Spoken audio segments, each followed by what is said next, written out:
mga pinakamapanganib na hayop na nakatira sa lawa at bakawan sa buong mundo. Nasa Pilipinas na naman.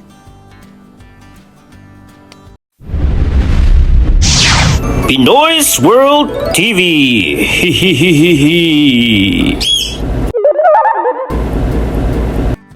Number 12.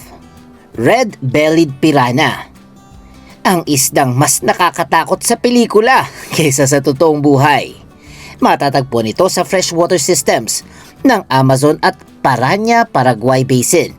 Karaniwang nasa 20 hanggang 30 centimeters ang haba nito. Ngunit ang sikat na sandata nito ay ang matatalas at magkakadadong ng ngipin na parang maliliit na kutsilyo. Hindi ito palaging nilalapan ng grupo ng pirana. Ang sino mang mahulog sa tubig talaga namang mauubos. Kumakain din sila ng isda, insekto, suso, halaman at mga patay na hayop. Ngunit kapag nagtuyot, kaunti ang pagkain at nagsisiksika ng mga isda sa mababaw na tubig. Mas tumataas ang posibilidad na mangagat sila. Kaya nitong magpunit ng laman, lalo na kapag may dugo o mabilis nagalaw sa tubig. Mapanganib ito, pero hindi ito walang awang monster fish na madalas ipakita sa pelikula. Number 11. Alligator snapping turtle. Mukha itong buhay na fossil na may suot na armor.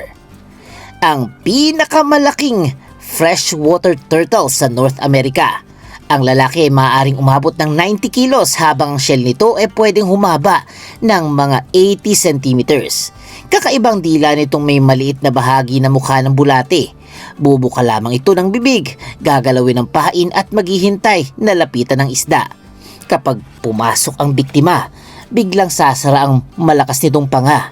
Karaniwan itong nasa malalim na ilog, kanal at lawa at kayang manatili sa ilalim ng 40 hanggang 50 minutes bago umahon upang huminga.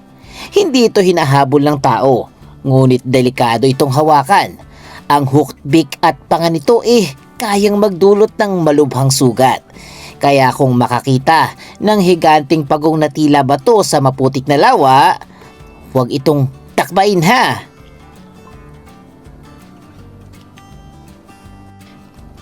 Number 10. Voltas electric eel. Hindi naman talaga tunay na eel. Isa itong knife fish na mas malapit sa catfish kesa sa karaniwang igat. Ang pinakamalakas na species, ang Voltas electric eel, kayang maglabas ng hanggang 860 volts. Ang pinakamalakas na bioelectric discharge na itatala sa isang hayop. Maaari itong humaba ng mahigit 2 metro. Gumagamit ito ng maihinang electrical pulse para tuklasin ang paligid. Ngunit kapag nanghuhuli o nagtatanggol, naglalabas ito ng malalakas at sunod-sunod na shock. Napapagalaw nito ang sapilitang pagmuscles ng biktima para hindi makatakas. Sa tao, hindi lamang shock ang panganib. Maaaring manigas ang katawan, mawala ng kontrol at malunod ang biktima. May nailathala ring clinical cases na malubhang injury at nakakamatay na kaugnayan sa electric eel. Sa maputik na tubig ng Amazon, hindi mo kailangang makita ang kalaban para maramdaman ang lakas nito. Bigla ka na makukuryente.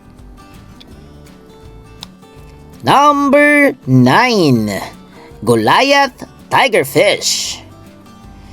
Kung ang piranha ay may maliliit na kutsilyo sa ngipin, ang isdang ito parang lumalangoy na bear trap. Matatagpuan ito sa Congo River Basin at naiulat din sa Lake Tanganyika. Maaari itong umabot ng 1.33 meters at tumimbang ng hanggang 50 kilos. Meron itong malalaki at magkakahiwalay na pangil na kitang-kita pag nakasara ang bibig.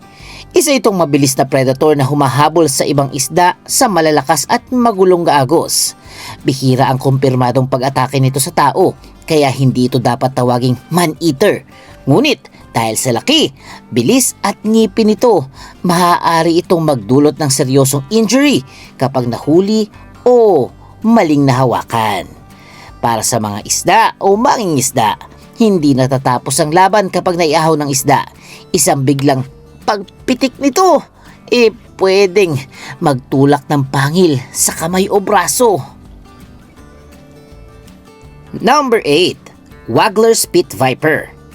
Sa mga puno at sanga ng tropical forest, kabilang ang ilang coastal mangrove area, makikita ang viper na ito. Mas malaki ang babae at maaari itong umabot sa humigit kumulang 92 centimeters. Dahil arboreal o mahilig itong manatili sa puno, maaaring nasa sanga lamang ito sa taas ng mukha ng taong naglalakad sa bakawan. May heat sensing pits ito sa pagitan ng mata at butas ng ilong. Sa dilim, nafe-feel nito ang init ng daga, ibon o butiki upang tukuyin ang eksaktong lokasyon ng biktima. Madalas itong gumagalaw ng matagal, saka biglang susugod kapag lumapit. Venomous ang ahas na ito. Karaniwan nagdudulot ng sakit at pamamaga sa bahaging nakagat. Ngunit kailangan pa rin ituring na medical emergency ang anumang kagat ng pit viper. Ang kakaibang venom nito ay may peptide na tinatawag na wagglerins. Kaya sa bakawan, huwag lamang tumingin sa putik ha. Tingnan din ang mga sanga. Number 7. American Alligator. Sa United States, nagahari ang alligator na ito. Ang average adult male humigit kumulang 3.4 meters habang ang malalaking lalaki maaring lumapit sa bigat na 454 kilos. Meron itong 74 hanggang 80 na ngipin sa isang pagkakataon. Dahil napapalitan ang mga pudpod ng ngipin, maaari itong gumamit ng libu-libong ngipin sa buong buhay nila. Ang buntot nito ay mahusay sa paglangoy at napakalakas ding panghampas. Madalas itong umiiwas sa tao pero nagiging mapanganib kapag pinapakain at nasanay na lumapit. Mataas din ang panganib malapit sa pugad o mga anak dahil agresibong nagbabantay ang inahin nito. Kapag nakakagat ng malaking biktima, maaari itong umikot sa tinatawag na death roll upang mapunit ang laman. Sa lugar na may alligator warning, ay nako, huwag magtiwala sa kalmadong tubig guys. Number 6. Reticulated python. Ang tinuturing na pinakamahabang buhay na ahas sa mundo. Matatagpuan ito sa Southeast Asia, kabilang na ang Pilipinas at konektado sa rainforest, ilog, sapa, latian at mga lugar na malapit sa lawa. Napakahusay din itong lumangoy guys. Hindi ito makamandag. Constriction ang pangunahing sandata nito. Kakagatin muna ang biktima sa kapupulupot at hihigpitan ang kawayan. Ang malalaking individual kayang kumain ng baboy, usa, aso at iba pang malalaking hayop. Bihira ang lampas 6 na metrong specimen ito. Ngunit specifically and scientifically, measured na sa one ito umaabot ng 6.95 meters. May dokumentadong pagkamatay ng tao at paglunok ng biktima. Bagamat pambihira ito, mas mataas ang panganib kapag ang malaking sawa nagulat, nasukol o nakalapit sa alagang hayop at komunidad. Number 5. Bull shark. Isa sa kakaunting pating na kayang manatili ng matagal sa freshwater. Kaya nitong pumasok sa ilog, estuaryo at konektadong lawa. May mga bull shark na nakarating sa Lake Nicaragua matapos tumawid sa humigit kumulang 175 kilometers na ilog at rapids mula Caribbean Sea.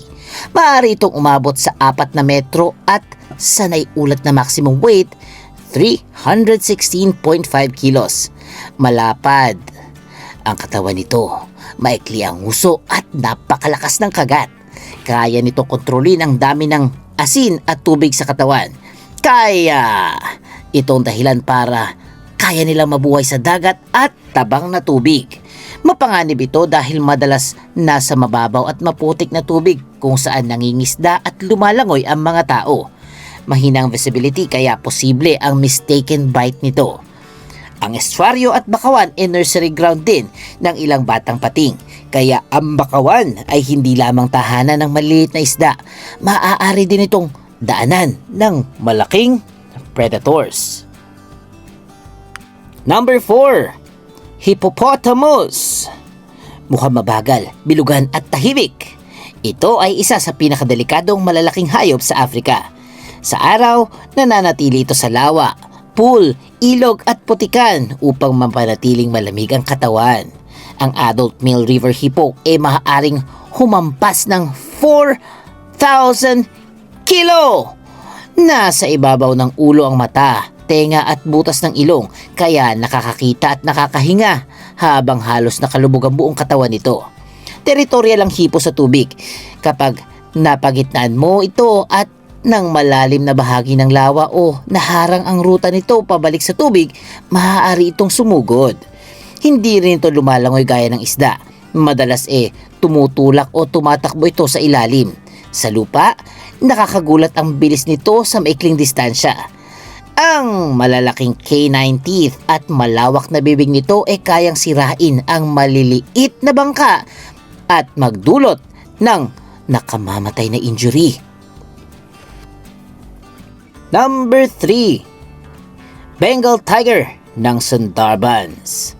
Sa malawak na Sundarbans mangrove forest ng India at Bangladesh, nanirahan ang isang natatanging populasyon ng Bengal Tiger.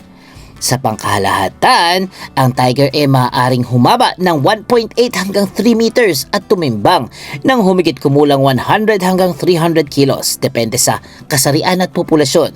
Kakaibang tiger Sundarbans dahil sanay silang lumangoy sa maalat na channels, tumawid sa pagitan ng mga isla at manghuli sa maputik na kapaligiran. Ang bakawan parang natural maze, masikip, madilim at mahirap makita ang nasa likod ng mga ugat. Hindi likas na human hunter ang lahat ng tiger. Ngunit nagkakaroon ng conflict kapag pumapasok ang mga tao upang mangisda, kumuha ng pulot o mangolekta ng kahoy. Dahil tahimik itong gumagalaw at kayang umatake mula sa makapal na halaman, napakahirap nitong mapansin. Itong predator na kayang sumunod sa lupa at lumangoy kapag tumakas ka sa tubig. Napakadelikado. Number 2. Nile Crocodile. Ang pinakamalaking crocodilian sa Africa. Ang average na malaking specimen ay nasa 4.9 meters at 227 kilos. Ngunit ang pinakamalaki ay maaaring lumapit sa 6 na metro at mahigit 700 kilos. Matatagpuan ito sa ilog, freshwater marsh, lawa at ilang mangrove swamp.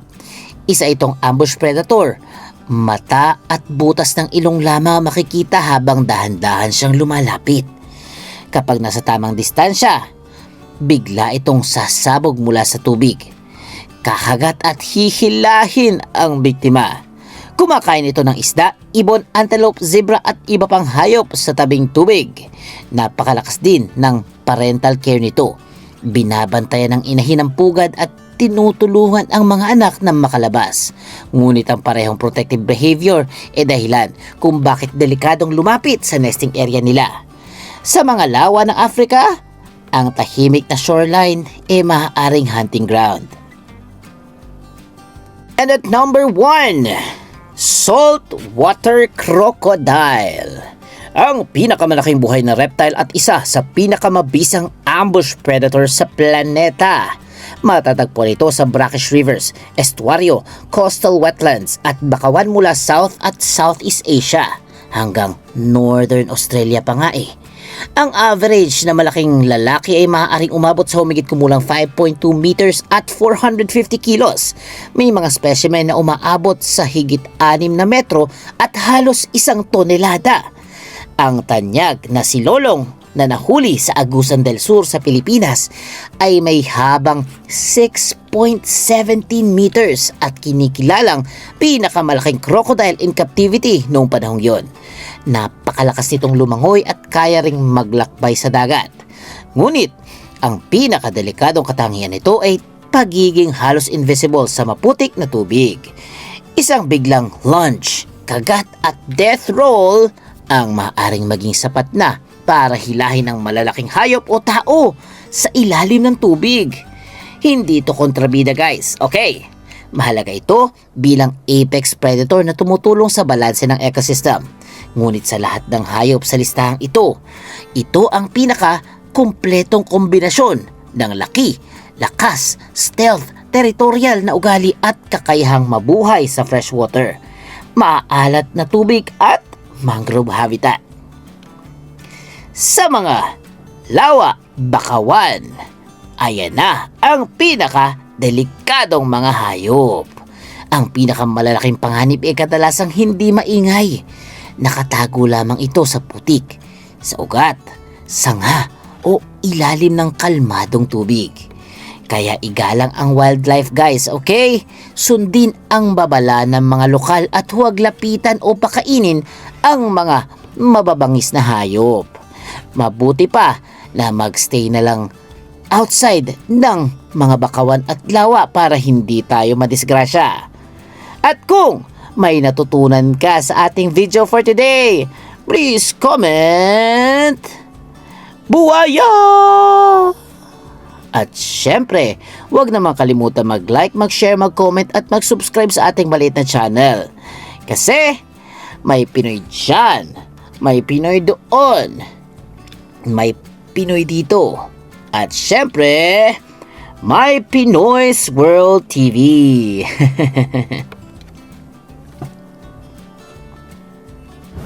Mag-subscribe, like, share, and comment na lang ha.